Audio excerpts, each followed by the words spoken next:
Guys, আজকের ওয়েদারটা অত্যন্ত সুন্দর ছিল। এই জন্য আমরা চিন্তা করলাম আজকের এই ফ্রেশ এনভায়রনমেন্টটা একটু এনজয় করা যাক। এই জন্য আমরা প্রথমে চলে আসলাম উত্তরা সেন্টারে। তারপর সেখান থেকে আমরা সোজা চলে আসলাম এই ঝিলের মধ্যে। তারপরে মাত্র 300 টাকা দিয়ে এই বোটটা নিয়ে নিলাম। অ্যান্ড দেন শুরু হলো আমাদের kayaking experience. This is fun time.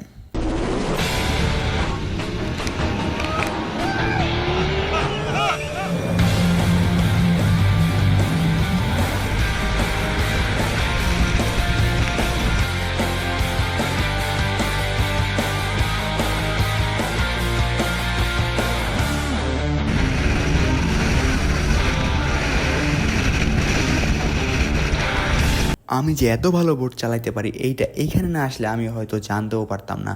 যদিও শুরুতে একটু হার্ড লাগতেছিল, বাট তারপরে ইজি হয়ে গেছে।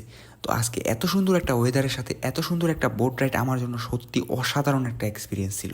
চারপাশে ঠান্ডা বাতাস, শান্ত পানি আর মেঘলা আকাশ সব কিছু মিলিয়ে অসাধারণ ছিল।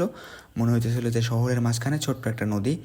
এখানে না গেলে আসলে আপনি এখানকার আসল মজাটা বুঝতেই পারবেন না। এখানে ভিডিওতে যতটা দেখা যায় বাস্তবে তার থেকেও সুন্দর জায়গাটা, এবং এখানকার এনভায়রনমেন্ট সব কিছু মিলে অসাধারণ ছিল, যেটা আমি আপনাকে ভিডিওতে বলে বোঝাতেই পারবো না। তো এইখানে আসল মজাটা বুঝতে হলে আপনাকে এখানে অবশ্যই যেতে হবে। তো এইখানে যাওয়ার জন্য আপনাকে প্রথমে মেট্রোতে করে চলে আসতে হবে উত্তরা সেন্টার, এবং উত্তরা সেন্টার থেকে দক্ষিণ দিকে কিছু দূর সামনে পায়ে হেঁটে গেলে আপনি পেয়ে যাবেন এই সুন্দর জায়গাটা।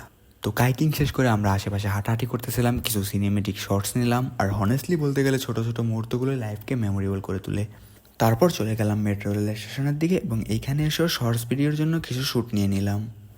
এরপর আমাদের নেক্সট যাত্রা হচ্ছে 300 ফিট। যেহেতু 300 ফিটের রাত্রের ভাইবটা অসাধারণ থাকে, এই জন্য আমরা রাত্রে চলে আসলাম 300 ফিট। তো 300 ফিট গিয়ে কিছুক্ষণ ঘোরাঘুরি করে এবং কিছু ফটোশ্যুট করে আমরা তারপরে বাসায় চলে আসি। তো আজকের এই পুরো সময়টা খুবই সিম্পল ছিল, কিন্তু অনেকটাই রিফ্রেশিং এবং মেমোরেবল ছিল। সামটাইমস হ্যাপিনেস মানে হিউজ কিছু না, বন্ধুদের সাথে ছোট্ট একটা ট্রিপ, একটু হাসাহাসি, একটু আড্ডা, একটা peaceful moment, it's enough. So guys, এই ছিল আমাদের আজকের লিটল অ্যাডভেঞ্চার ব্লগ। ভিডিওটা ভালো লাগে থাকলে লাইক করো, কমেন্ট করো, এবং চ্যানেলে নতুন হয়ে থাকলে অবশ্যই চ্যানেলটা সাবস্ক্রাইব করো, এবং see you in the next video guys.